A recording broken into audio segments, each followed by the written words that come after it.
Imagine a world not so long ago where unimaginable poverty existed right alongside extravagant wealth, where entire families crammed into single rooms, disease ran rampant, and children were forced to work in deplorable conditions. It sounds like a dystopian novel, but it was very much a reality in late 19th century New York City. Today we re-diving into a book that ripped open the gilded facade of the Gilded Age, exposing the brutal truth of life for the city's poorest residents. We're talking about How the Other Half Lives by Jacob Riis. Riis wasn't born into wealth or privilege. He was a Danish immigrant who arrived in America with little more than hope and ambition. He faced hardship and struggled to find his footing. He worked various jobs before eventually finding his calling as a police reporter in New York City. It was during his time covering the city's crime beat that he witnessed firsthand the appalling living conditions of the city's burgeoning immigrant population.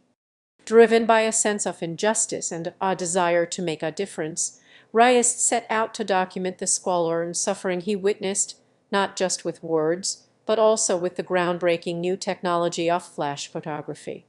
How the Other Half Lives is more than just a book. It's a searing indictment of social inequality and a powerful call to action. Riis takes the reader on a visceral journey through the dark alleys and overcrowded tenements of New York's Lower East Side. He meticulously details the horrific living conditions, the rampant disease, and the pervasive poverty that plagued the city's poorest residents. Riis doesn't just present statistics and dry facts. He introduces us to the people who lived in these conditions, sharing their stories and struggles with empathy and compassion. We meet families crammed into tiny, airless rooms, struggling to survive on meager wages. We see children forced to work long hours in sweatshops, their childhoods stolen by poverty. We witness the devastating effects of disease and neglect on the bodies and spirits of the city's forgotten. One of the most striking aspects of Riis' work, his use of photography. He was one of the first to use flash photography to document the lives of the poor, and his images are incredibly powerful. They capture the darkness, the despair, and the sheer humanity of the people he was writing about. These images forced people to confront a reality they could no longer ignore. They brought the unseen world of the tenements into the homes and consciousness of the wealthy and privileged. The book explores the interconnectedness of poverty, crime, and disease. Riis argued that the appalling living conditions in the tenements were not just a matter of individual misfortune, but a direct result of systemic failures and social neglect.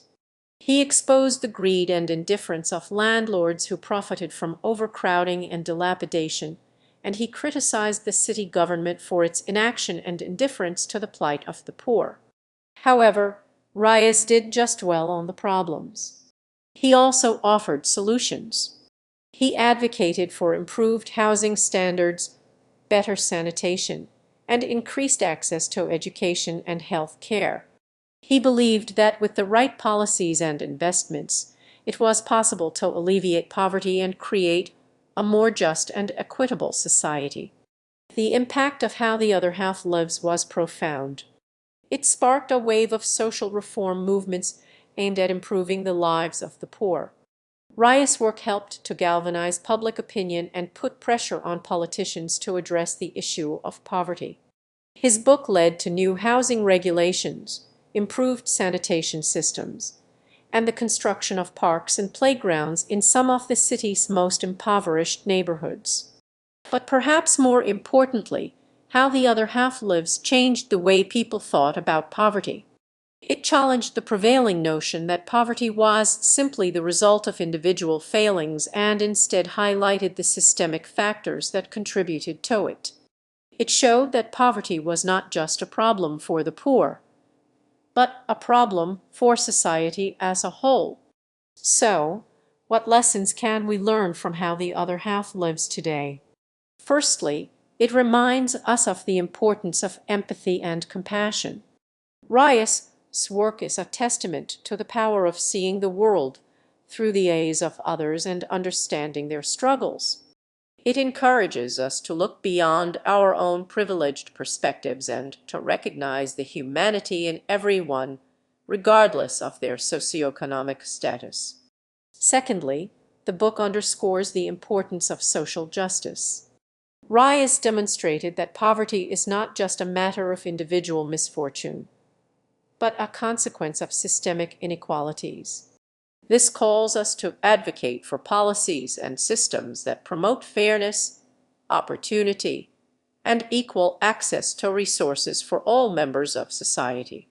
Thirdly, How the Other Half Lives reminds us of the power of individual action. Riis was just one man, but he made a tremendous impact on society through his writing, photography, and activism. His story teaches us that each of us has the potential to make a difference in the world, no matter how small our actions may seem. The story